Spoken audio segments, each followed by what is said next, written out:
저는 지난주 중에 생활하면서 두 분으로부터 이런 말을 들었어요. 한 분은 후배 목사님인데, 목사님 요새 제가 성경을 읽는데 예레미야 애가 대목을 읽어가고 있습니다. 근데 그걸 읽다 보니까 지금 우리나라 교회와 우리 사회가 처한 현실이 거기에 그대로 적나라하게 나타나 있습니다. 교회적인 차원에서 보면 이런 절기와 안식일을 지키러 가는 걸음들이 막혔다는 거예요. 성소가 닫히고 또 하나님의 백성들이 조롱당하고, 그러면서 또 성중 거리는 사람들이 다니는 사람들이 많지 않고, 그 내용에 보면 예루살렘 성이 함락되던 그 당시의 상황이 거기에 쫙 그려져 있습니다. 그 성전이 있었던 예루살렘 성전, 그렇게 거룩한 성, 전 세계 중심이라고 했었던 그 성전, 절기 때 사람들이 수백만 명이 모여서 하나님께 예배하고 초막절을 지키고 하던 이런 사람들이 없어지는 거예요. 그 예루살렘이 멸망당할 때 즈음에 얼마나 선지자 예레미야는 눈물이 흘렀을까.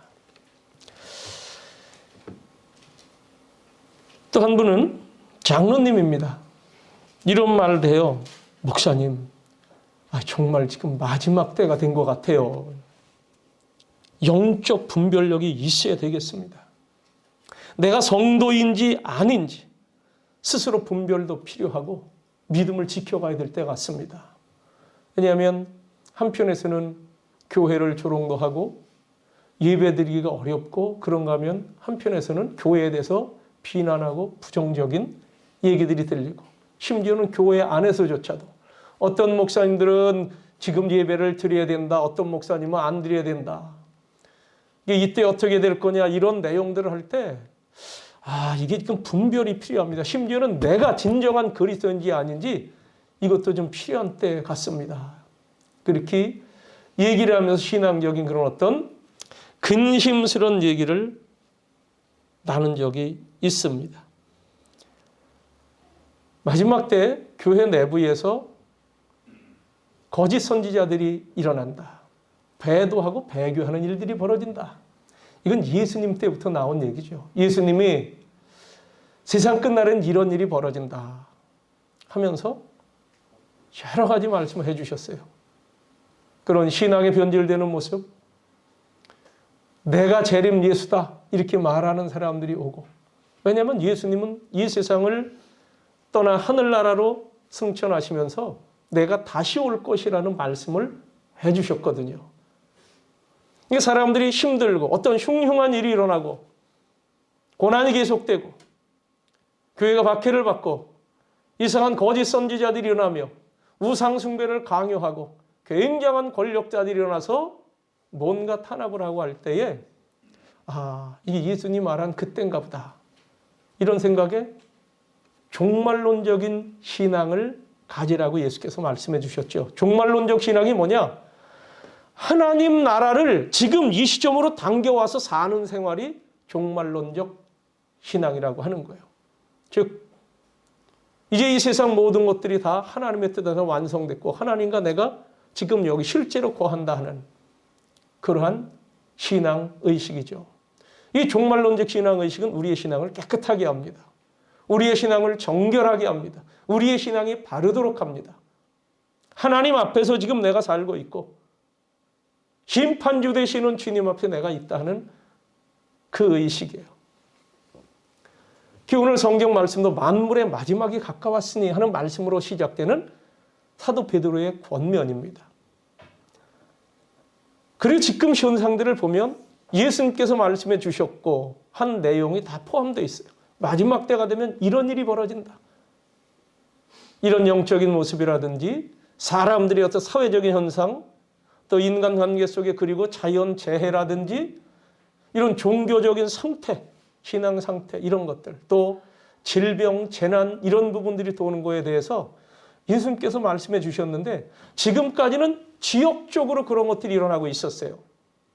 근데 요즘은 보니까 통신이 발달돼서 한지 몰라도 이 과학의 발달로 전 세계적으로 일어나는 어떤 현상들이 지금 다 동시에 볼 수 있고 들을 수 있는 상황이 됐죠.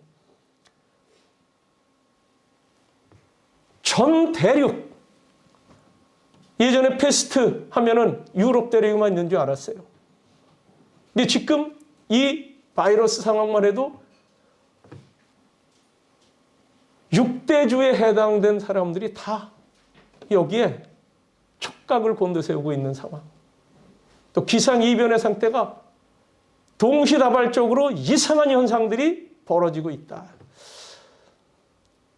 이런 부분들 저 한번 영상 좀 약간 보도록 하겠습니다. 한 5, 6분짜리 영상인데 이 브레드 TV라고 하는 그 이스라엘 선교를 특별히 중점적으로 하고자 하는 그런 방송인데요. 한번 지난 6월 24일부터 보시죠. 시작된 장마가 8월 16일까지 54일간 이어졌었습니다. 8월 들어 하루 강수량이 150mm가 넘는 지역이 거의 매일 있었지요. 이미 여러분들도 뉴스를 통해서 보셨듯이 얼마나 많은 피해를 입었습니까? 수해로 피해를 입었는데 그 물기가 마르기도 전에 또다시 비가 내리고 난리도 이런 난리가 없었습니다. 우리만 그랬을까요? 7월 초 일본에서도 남부 구마모토 현을 중심으로 규슈 지역에 집중호우가 발생했습니다. 이번 호우로 인해서 약 80여 명의 사망자가 발생했다고 하죠. 당시 일일 호우량이 약 500mm에 달하는 곳들도 있었는데 한국의 연평균 강우량이 1240mm인 것을 감안하면 한국의 반년치 분량의 비가 규슈 지역에 한꺼번에 쏟아져 내린 것입니다. 그런가 하면 중국에선 올해 산샤댐과 양쯔강 중하류에서 62일간의 장마가 발생했습니다. 경제 손실액은 우리 돈으로 약 30조 원을 넘어섰다고 합니다. 인도네시아에서는 작년 12월 31일부터 올해 1월 1일까지 이틀 동안 폭우가 쏟아져서 30명이 사망을 했습니다. 인도도 홍수로 3만 6천 명 이상이 가옥 침수와 붕괴로 피해를 입었다고 합니다. 장마로 인한 물난리뿐만 아닙니다. 산불로 인해서 세계 곳곳에 하늘이 검은 연기로 덮이고 있죠. 2019년 6월 호주에서 산불이 발생한 이후 올해 2월까지 9개월 동안 시드니의 하늘이 온통 붉게 물들었었습니다. 이곳에 있던 산의 나무와 10억 마리의 야생 동물들이 모두 불에 타 죽었습니다. 당연히 사람들의 집도 5,900채나 모두 불에 타버렸습니다. 러시아를 볼까요? 러시아 동북부 도시 베르호얀스크는 전 세계에서 가장 추운 도시 중에 하나로 한여름에도 겨우 20도를 넘기는 곳입니다. 하지만 올 여름 이곳에서 이변이 일어났습니다. 지난 6월 20일 기온이 38도 그리고 41도까지 올라갔고 결국 건조해진 시베리아 벌판에 산불이 일어나서 6월 한 달 동안 한반도 면적의 3분의 1을 모두 태워버렸죠. 지금 미국의 서부 캘리포니아에서도 산불이 치솟고 있습니다. 지난 8월 19일부터 72시간 동안 마른 하늘에 벼락이 1만 2천 번 이상 내려쳤다고 하죠. 그 벼락으로 인해서 산불이 발생을 했고 결국 서울 면적의 20배나 불에 탔다고 합니다. 산불 현장에 강풍까지 불어닥쳐서 화재 진압이 거의 사실상 불가능할 정도까지라고 하죠. 지금까지 최소 35명이 희생을 당했고 적어도 50만 명 이상이 대피했다고 합니다. 샌프란시스코의 하늘이 마치 영화의 한 장면처럼 시뻘겋게 변한 것을 여러분들도 아마 뉴스 화면으로 보셨을 겁니다. 그런데 이렇게 미국 서부가 산불로 고생하는 동안 미국 대륙의 동부에서는 오히려 허리케인으로 물폭탄이 또 쏟아졌습니다. 미국 중부도시 덴버에서는 지난 9월 섭씨 40도를 넘다가 하룻밤 사이에 자그마치 40도가 떨어져서 그 다음날 아침 영하 2도가 되면서 폭설이 15cm나 내렸다고 하죠. 세계 곳곳에서 지진도 일어나고 있습니다. 최근에 일어난 지진들을 좀 볼까요? 지난 8월 6일 일본 아바라키 현에서 5.6, 같은 날 일본 니가타 현에서 5.1, 8월 25일 코스타리카 산호세에서 진도 6, 다음날 8월 26일 파푸아뉴기니에서 진도 6, 9월 1일 칠레에서 진도 7, 9월 6일 칠레에서 6.4, 또 9월 11일 같은 칠레에서 6.3, 9월 15일 러시아 캄차카 반도에서 6.2, 이렇게 연속적으로 지진이 전 세계에서 이어지고 있습니다. 이건 남의 나라 얘기야. 우리는 아직 안전해. 혹시 여러분 이렇게 생각하십니까? 정말 그럴까요? 우리나라도 4년 전인 2016년 경주에서 규모 5.8의 지진이 일어났었고 2017년도엔 진도 5.4 규모의 지진이 바로 포항에서 일어났었죠. 이때 건물과 주택이 무너지면서 많은 인명피해가 일어났고 또 수십만 명의 이재민들이 발생했습니다. 2020년 금년 상반기만 해도 우리나라에서 지진이 607번이나 일어났습니다. 규모 2.0 이상만 자그마치 46번입니다. 우리가 살고 있는 한반도도 이제는 절대로 지진에서 안전지대가 아니라는 얘기죠. 그런가 하면 출애굽기의 재앙을 연상시키는 메뚜기 떼가 출몰하고 있습니다. 올해 들어서 케냐, 에티오피아, 우간다, 인도, 이란, 사우디아라비아, 브라질, 아르헨티나, 중국 등 아프리카와 아시아, 중동, 남미, 전 세계 여러 대륙의 수십 개 국가에서 수억만 마리의 메뚜기떼가 대거 몰려오면서 모든 것을 먹어치우고 있습니다. 이런 식의 자연재해가 앞으로 계속 일어난다면 앞으로는 총알 한 방 쏘지 않고 미사일 하나 쏘지 않고 핵미사일 한 방 터뜨리지 않아도 인류는 멸망할 수밖에 없게 될 것이란 얘기입니다. 이런 위기의 때가 찾아왔기 때문인데요. 예전과 달리 예전에도 이런 내용들이 지역적으로 있었겠습니다만은 지금이 동시다발적으로 전혀 반대 현상의 상태가 펼쳐지고 있는 거죠. 근데 이것이 성경에 보면 마지막 때의 현상 중의 내용들로 명시되어 있는 게 지금 나타나는 거예요. 예수님 승천 이후 우리 그리스도인들은 아까 말씀드렸듯이 종말론적 신앙 자세로 살아오고 있습니다. 주님이 언제 오실지 모르지만 주님을 만날 수 있는 신앙생활을 하는 거죠. 그래서 이거에 대해서 베드로가 이 말씀을 다시 한번 우리에게 짚어서 말씀해 주는 내용이 만물의 마지막이 가까웠다. 자, 이 당시만 해도 박해가 굉장히 심했던 시절이라고 했습니다. 본래는 교회는 유대인들로 시작된 박해 속에 있었어요. 유대인들이 박해를 했어요. 특별히 처음에 유대인들이 예수를 믿었잖아요. 예수님도 유대인 출신인데 이 예루살렘 중심으로 유대 지방 중심으로 유대인들이 예수 믿는 사람들을 박해합니다. 예수님을 붙잡아서 십자가에 처형을 했다고 하니까. 그런데 박해를 받던 그리스도인들은 박해를 피해 흩어졌죠. 근데 흩어져서 이들이 숨어 들어간 것이 아니라 그 박해를 극복해낼 수 있는 부르심, 사명감, 소명감이 있었는데 그것이 복음 전파입니다. 그래서 안디옥으로 피해갔던 사람들이 거기서도 예수 그리스도를 전하는 거예요. 예수가 그리스도다. 그리스도 예수. 누구든지 예수를 믿어야 된다. 구원을 받으라. 그래서 거기서 저 사람들은 그리스도 이렇게 하도 얘기를 한다고 해서 그리스도인이라고 하는 호칭이 생겼어요. 그런데 그 당시에 그렇게 그 핍박에 앞장섰던 바울이 예수님을 만난 이후 세계 중심지인 로마에 가서 복음을 전해야 되겠다는 이 부르심이 있었습니다. 그래서 그는 로마에 가서 복음을 전하리라. 그래서 땅끝까지 모든 길이 로마로 통하는데 그 중심지에 가서 복음을 전하면 땅끝까지 복음이 전파되리라. 이런 생각에서 로마에 가길 원했고 결국 그는 로마에 들어갔습니다. 들어가서 복음을 전했어요. 물론 그전에도 로마에 들어가서 복음 전도한 이들이 있었습니다. 복음을 접하고 로마에 들어간 사람들이 있었습니다. 그런데 로마에 사는 그 사람들의 모습이 종말론적인 신앙생활을 하니까 생활 자체가 이들이 깨끗해, 거룩해. 로마는 다신교 국가입니다. 그런데 오직 유일하신 하나님, 오직 예수 그리스도만 구주다. 그분을 믿어야만 구원을 얻는다고 하니 사람들이 이상하게 보고 그들을 압박하게 되죠. 그래도 이들은 목숨 걸고 전했습니다. 그러다 보니까 정치적인 박해도 받습니다. 어떤 상황이 연출되면 기독교인들이 소수니까 차별을 받고 많은 사람들로부터 조롱도 당해요. 그러자 이제 그때 로마 제국 차원에서의 당국의 박해가 시작이 됩니다. 그래서 이제 뿔뿔이 흩어진 게 지금 여기 베드로전서에 기록되어 있는 사방으로 흩어진 나그네 같은 사람들. 예수 믿는 사람들을 색출해서 못 믿게 하고 잡아 가두고 죽이고 하니까 피해갔지요. 피해가서 이들이 복음을 전합니다.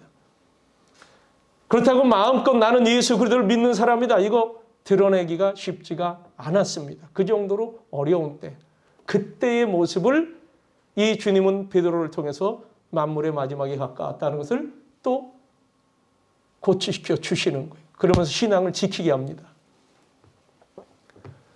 여러분, 박해가 지속되면, 잠깐은 괜찮은데 지속되면 신앙 유지하기가 어렵죠. 시간이 오래 끌어지면 지루해지고 또 견디기도 어렵고. 그런가 하면 동네 사람들도, 함께 거하는 그 사람들도 이들에 대해서 좋지 않은 감정을 갖게 되고. 그래서 여기 얘기를 하는 겁니다. 정신을 차리고 근신하여 기도하라. 끝까지 이 세상을 복음화시키려고 하는 하나님의 백성들에 대하여 영적으로 마귀가 역사하는 일이 있어요. 베드로는 그런 얘기를 합니다. 너희 대적 마귀.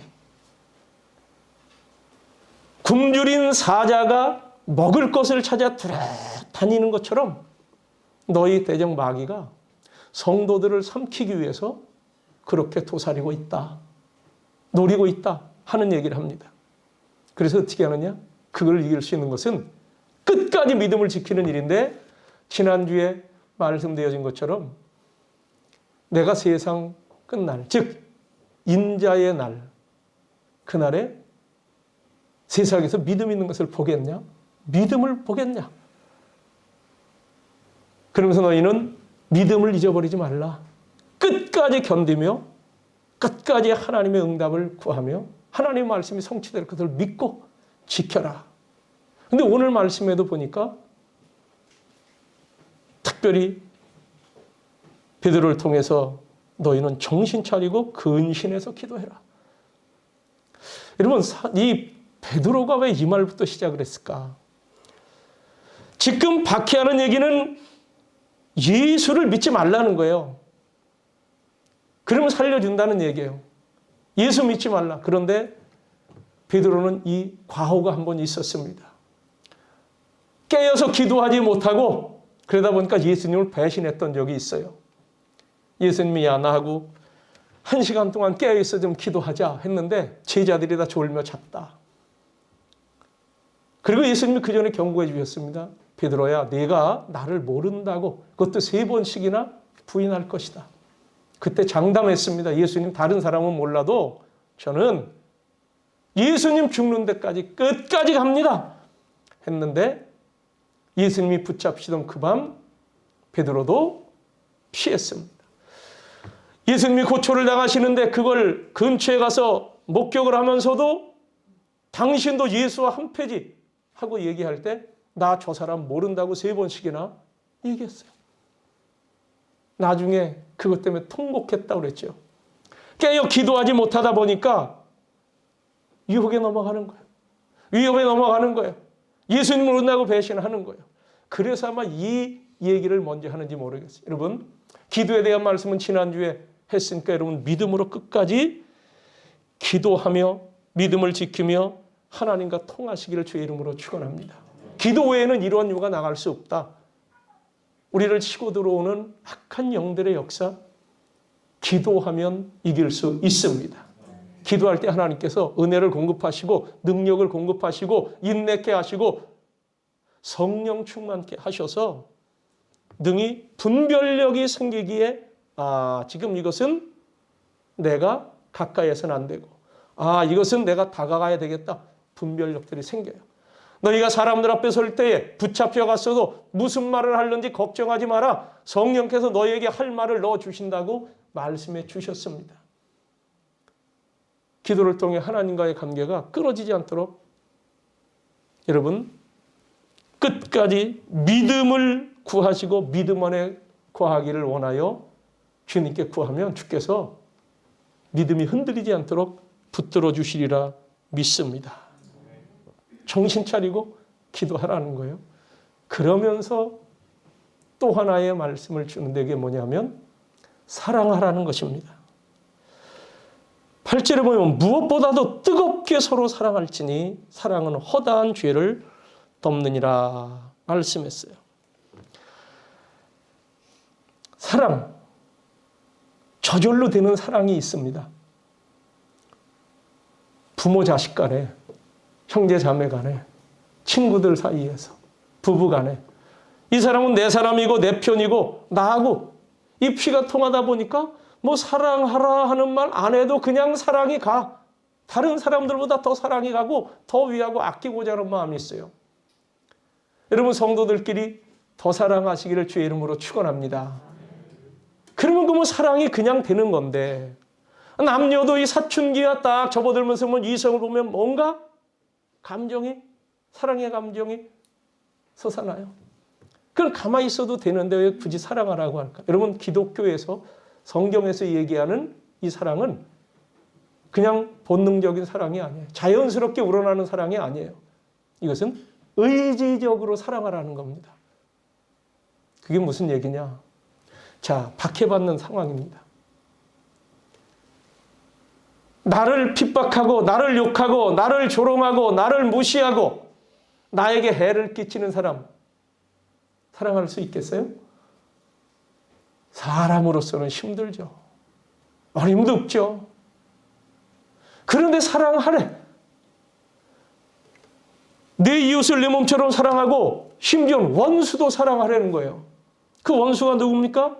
예수 믿는다고 박해하고 핍박하는 이 사람들이에요. 우리의 것을 뺏어가고 해를 끼치는 사람들이에요.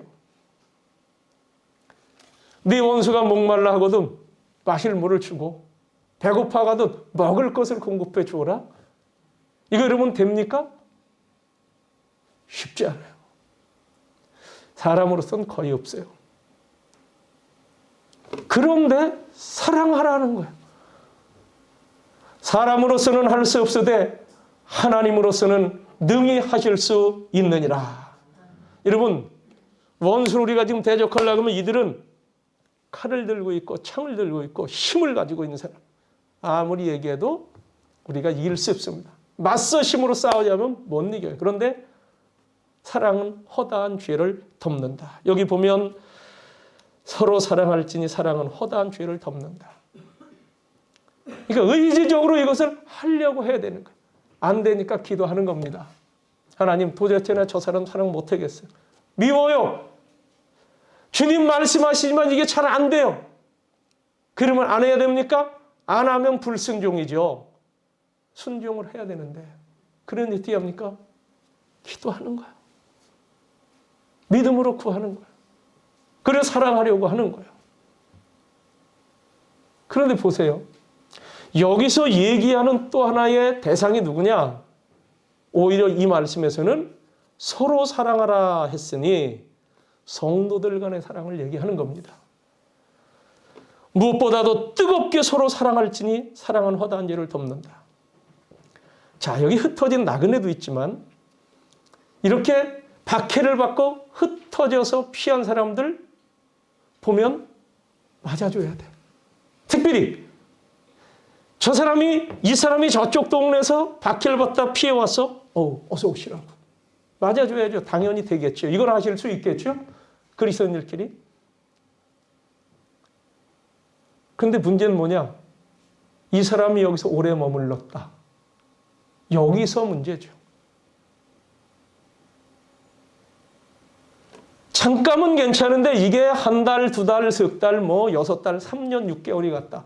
3년 6개월 동안 낯선 사람 예수 믿는다고 여러분들 끝까지 공개하실 수 있겠습니까? 하시기를 주의 이름으로 축복합니다. 그래도 하셔야 되는데 쉽지 않다는 거예요. 이렇게 박해를 피해온 사람들이 있는가 하면 그 당시에 복음을 전파하러 다니는 순회 전도자들이 있었습니다. 예수님이 제자들에게 전도를 명령하시고 그때 말씀하셨죠. 너희가 전도하러 나갈 때 어느 동네 들어가거든. 너희 갈 때 옷, 뭐 먹을 거, 입을 거, 마실 거, 지갑 준비하지 말라. 그냥 몸만 가라는 거예요. 그러면 그 마을에 들어가면 누군가 너희들을 영접할 자들이 있다. 복음 전도자들을 영접할 자들이 있다. 그럼 그 집에 들어갈 때 축복을 하라.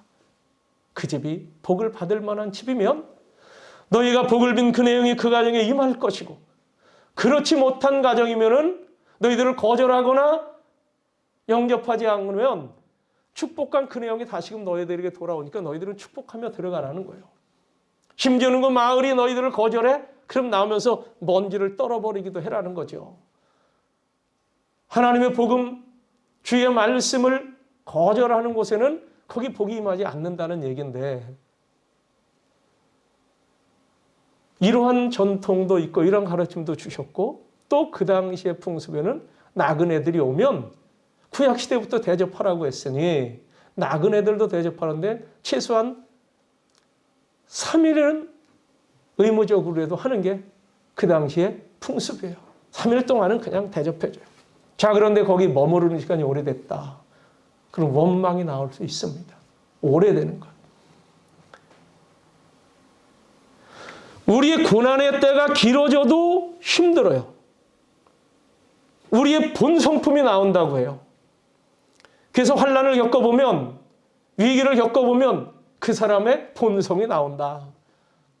자동차 운전만 해봐도 본성이 나오죠.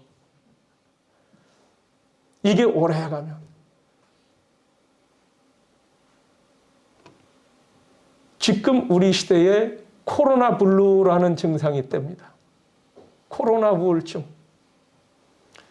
여러분, 지금 2월 둘째 주일부터 예배를 교회에서 모이지 말고 그냥 비대면으로 하시오. 이런 얘기가 그때부터 시작돼서 지금 10월 둘째 주일까지 그게 온 거예요. 10월 달까지. 무려 8달 동안, 지금 만 8달 동안 진행이 되어 겁니다. 우리 교인들도 참 안타까운 마음이 있죠. 뭔가 이게 떳떳하지 못한 마음도 괜히 있어요. 그런데 교인들 뿐입니까? 교인은 더한 것인데, 세상에도요, 사람 만나지 마라, 사람 있는데 가지 마라, 학교 가지 마라, 뭐 하지 마라, 뭐 하지 마라 하니까 어떤 마음이 드냐면, 이게 이제 코로나 블루, 코로나 우울증, 코로나 증상으로, 코로나 현상으로 인한 어떤 사람들의 이 침체와 우울증이 생겨났다고 하는 건데, 우리 가족이 혹시 이런 병에 걸리지 않을까? 이게 있는 거예요. 이게 사람들을 피해 다닐 수밖에 없어요. 운동하러 나간다고 해도 저기서 뛰어오는 사람 있으면 숨이 헉헉대고 오니까 저부터도 가까이 지나치고 싶은 마음이 안 생겨. 그러면 괜히 조금 옆으로 비껴가기도 하는 거죠.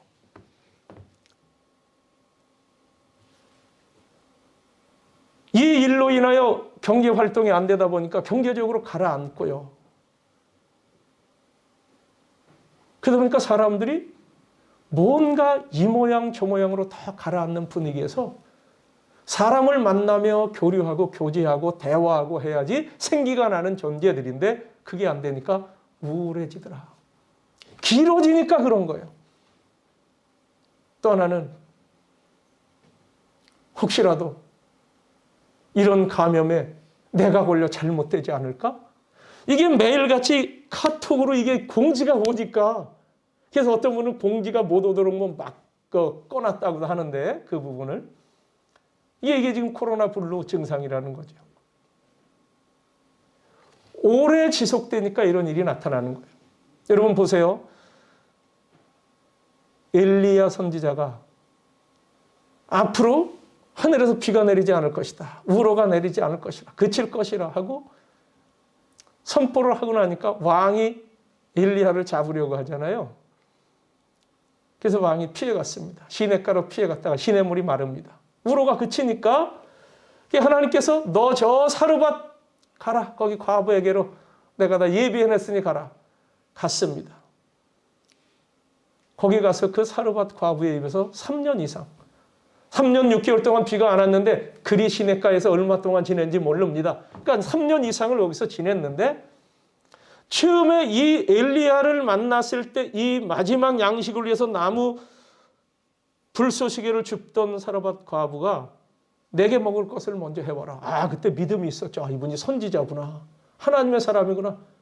이걸 인지하고는 마지막 양식을 먼저 엘리야에게 갖다 바쳤어요. 아, 그랬는데 거기에 그 순종한 것에 대해서 하나님이 복을 주셨습니다. 영접한 거예요, 엘리야를. 예수님 말씀대로 영접했더니 이 집에 복이 임하는데 그 가뭄이 지속되는 날까지 먹을 게 이 집엔 떨어지지 않아. 풍족하게 지냈어요. 그런데 어느 날 아들이 죽습니다. 하나밖에 없는 아들이 죽었어요. 그게 얼마나 힘들었는지 엘리야에게 원망이 갔어요. 그런데 이 엘리야가 이 아들을 살려냅니다. 그때의 이 과부의 고백이 뭐예요? 내가 이제야 당신이 하나님의 사람인 것을 알았나이다. 처음에 만날 땐 모습이나 말투나 뭔가 카리스마가 하나님의 사람인 것으로 인식하고 받아들여서 영접해서 잘 됐는데 내 집에 이분이 머무르면서 3년 이상을 머무르면서 보니까 내가 헤매기는 것 같고 내 거 주는 것 같고 나한테 빌 붙어 있는 것 같거든요. 그러니까 이분이 이게 거짓인가 선지자인가 이게 긴가민가 해지는 거예요. 여러분 여기 말씀에 9절 말씀이 그게 있어요. 서로 대접하기를 원망 없이 하라. 그런데 이 여인에게는 그 마음이 들어왔던 것 같아요. 나중에 아이가 다시 살아났을 때 살림을 받았을 때 그때서야 당신이 하나님의 사람인 것을 내가 알았다. 여러분 오래 진행이 되면 마음이 힘들어져요. 선한 마음이 점점 무뎌져요. 호의를 베풀던 마음이 이 사람이 나에게 짐 같은 생각이 들어요. 자, 사흘 동안 대접해 줄 수 있습니다. 순회 전도자 말씀 전하는 사람 맞아줍니다. 그런데 나도 같이 위기와 어려움이 있고 나도 사람들 눈치를 봐야 되고 왜 저런 사람을 도와주냐 하고 말이 있을 수 있어요. 지금 예수께서 오신다 했던 게 2000년이 흘렀습니다. 그때 해주신 말씀이 만물의 마지막이 가까웠다 했는데 지금까지 마지막이 안 됐는데 우리가 요즘 볼 때 이제는 이 목사님 마지막인 것 같아요. 이 얘기가 불신자들에게서도 들린다는 거예요. 근데 이 지금 자연현상, 재해현상 모든 상황들을 볼 때에 성경에 나타난 마지막 때 재난의 상황이 펼쳐지니까 우리는 말씀에 근거하여 더욱더 그런 줄로 믿게 되고 알게 되는 거죠. 이런 상황에서 사람들의 상황이 어떻습니까? 말세가 되면 고통하는 때가 이르는데 사람들이 자기만 사랑한대. 이기적인 사랑. 그때가 되면 불법이 성하고 사랑이 식어지리라. 주님 말씀하셨어요. 사랑이 식어지리라. 굉장히 조건적이 되고요. 사람들이 각박해지죠. 최근에 저는 방송을 못 봤는데 장로님이 그래요. SBS에서 기독교에 대한 무슨 교회에 대한 특집 방송을 하고 있는데 목사님 기가 막히다는 거죠. 물론 거기에 파헤치는 거니까 방송의 속성상 그럴 수 있는데 여러분 혹시 그거 보신 분이 있으면 넘어가지 마시길 바랍니다. 흔들리면 안 돼요. 제가 새벽에 말씀드렸어요. 우리 교회가 어떠냐. 거기 6개월 동안 6개월 만에 목사 안수 주는 신학교도 있고 교단도 있대더라. 그럼 우리 교회가 그러냐를 보면 돼요. 여러분들이 알고 있는 목사님 중에 그런 분이 있느냐 그걸 보면 돼요. 세상에 여러 가지 소문 소리 이것이 들리고 힘든데 그런 것까지 더해지니까 우리가 신앙하는 게 이게 이때도 신앙생활하는 게 맞나 생각할 수 있지만 여러분 그게 미혹이라고 하는 거예요. 유혹이라고 하는 거예요. 그러면서 우리의 삶이 힘듭니다. 경제적으로 어렵습니다. 이러한 상황에서 무엇을 해야 되느냐? 오늘 강조드리는 말씀은 무엇보다도 뜨겁게 서로 사랑하라는 말씀이에요. 무엇보다도 뜨겁게 사랑하라. 지금 여러분 모든 사람을 다 사랑하실 수 있겠습니까? 베드로는 이거 자기가 기도하지 못하여 깨어있지 못하고 예수님 말씀해 주셨는데 베드로야 너 깨어 근신하여 기도하라. 마귀가 너를 청구했다. 네가 나를 3번이나 모른다고 부인할 것이다. 그때도 큰 소리였던 베드로는 넘어갔잖아요. 예수님 별 면목이 없어요. 그런데 예수님이 부활하셨어요. 베드로를 만나셨습니다. 찾아오셨습니다. 여러 번 만나셨습니다. 만나실 때 한 번도 베드로를 향하여 원망한 적이 없으세요. 책망도 하지 않았습니다. 야 베드로 너 그럴 수 있니?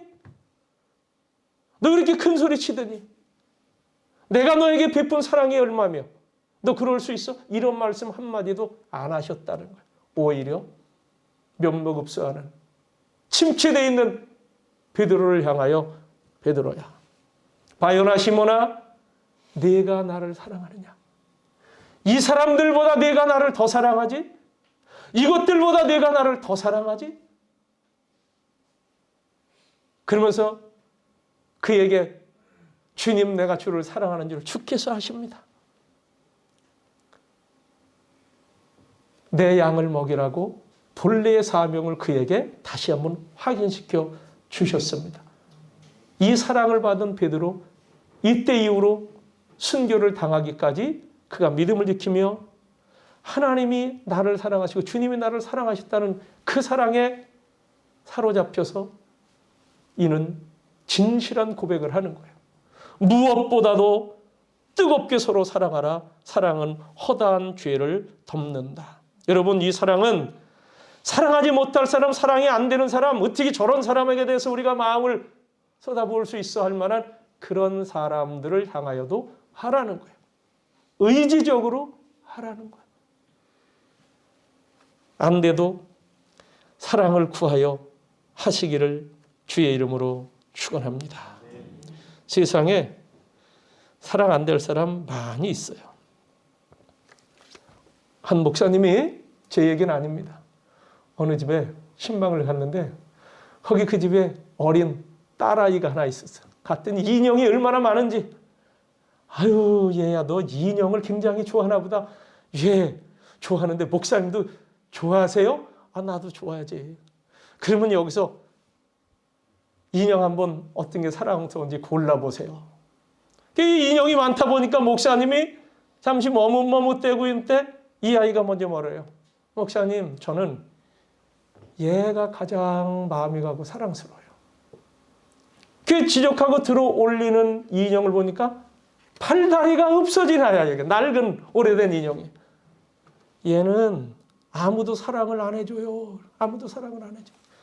그 자기는 이 아이에게 사랑이 간다는 거예요. 주님 말씀입니다. 마지막 때 너희들이 뜨겁게 사랑하라. 힘껏 노력하라는 거예요. 전심전력하라는 거예요. 뜨겁게라는 말의 뜻이 그겁니다. 힘써 힘껏. 우리 주변에 사랑스러운 사람들만 있는 것이 아니죠. 쳐다보기도 싫은 사람이 있어요. 미운 사람까지도 있다고 그랬어요.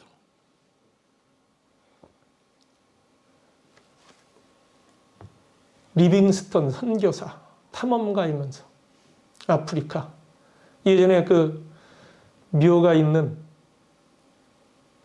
기념관이 있고 한 탄자니아에 갔더니 리빙스턴의 그런 기념교회도 있는데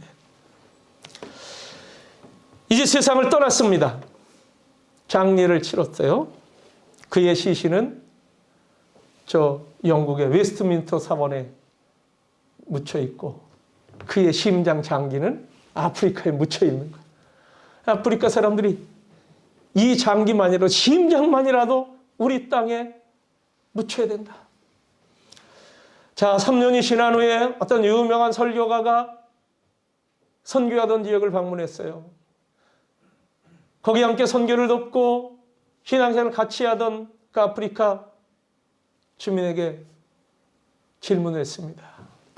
여러분, 여기 리빙스턴 이분으로부터 여러분들이 복음을 받고 이분에게 많은 성경 공부도 하고 많은 것을 배웠는데 가장 여러분들에게 인상 깊은 그런 교훈이 뭡니까? 그랬더니 이들이 얘기를 하는 거예요. 우리는 그분이 가르쳐준 거 아무것도 생각나는 게 없습니다. 모릅니다.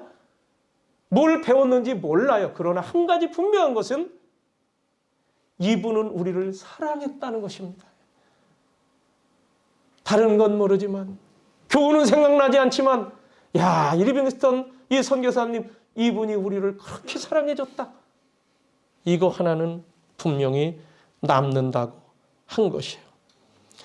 요한일서 4장 12절에 보면 어느 때나 하나님을 본 사람이 없으되 만일 우리가 서로 사랑하면 하나님이 우리 안에 거하시고, 하나님을 본 사람은 없지만 우리가 서로 사랑하면 하나님이 우리 안에 거하시고, 우리가 서로 사랑하면 하나님이 우리 안에 거하시고,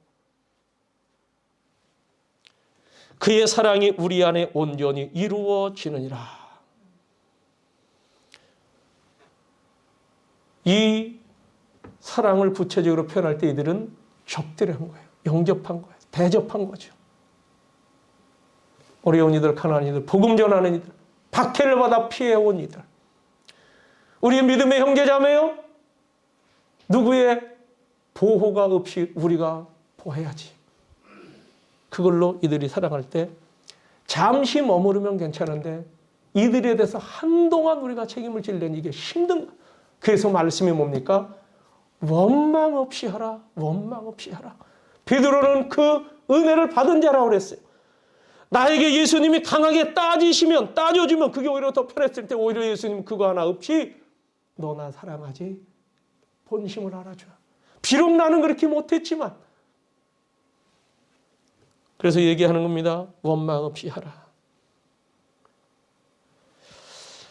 너희가 여기 내 형제 중에 지극히 작은 자 하나에게 한 것이 곧 내게 한 것이라. 마태복음 25장 40절에 예수님이 제자들에게 말씀해 주신 거예요. 오늘 여러분, 선을 행하되 낙심하지 말라 하셨습니다. 포기하지 아니하면 때가 이름에 거두리라. 아브라함은 천사를 모르고 대접했는데 천사고 그 중에 하나님이 계셨다는 것. 부지 중에 천사를 대접했어요. 모르고 사람들을 대접했는데 그게 천사야. 장래 모든 일을 알고 그렇게 바라던 그의 아들, 내년 이맘때 되면 내 안에 사라가 아들을 안고 내 아이가 있을 것이라. 할렐루야. 사랑 안에 모든 두려움은 사라지고 모든 죄는 다 덮이는 겁니다. 오늘 여러분 성도들끼리 환영하고 사랑하십시오. 꼭 사랑하고 환영. 이게 마지막 때에 우리가 해야 될 최고의 임무며 거룩한 사명입니다. 우리 교회 이제 사람들을 하나님께서 저는 보내주시리라 믿습니다. 낯선 분들이 올 거예요. 누군가 올 거예요. 한 번 다니러 오던, 예배하는 교회를 찾으러 오던 누군가 올 거예요. 오면은 그냥 여러분들 주님께서 보내준 사람들이라 생각하고 사랑하시고, 특별히 여기 서로 사랑하라고 그랬으니 성도들끼리 사랑하시고 원망 없이 서로 접대하시고 나누시길 주의 이름으로 축원합니다. 기도하겠습니다.